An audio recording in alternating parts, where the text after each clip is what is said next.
Vasárnap a Szeged elleni mérkőzésen az első fél időben voltak nagyon jó periódusaink, ott sikerült betartanunk nagyjából a megbeszélteket, a védekezésünk is szerintem jól működött. Utána a második fél időben kicsit alábbhagyott a koncentráció, úgyhogy szerintem ennek volt köszönhető ez a nagyobb különbség.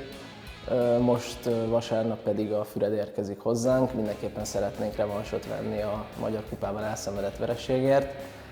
Hazai pályán mindig nagyon jó érzés játszani, mindig nagyon hangulat van, úgyhogy reméljük, hogy most is minél többen kilátogatnak és szurkolnak nekünk.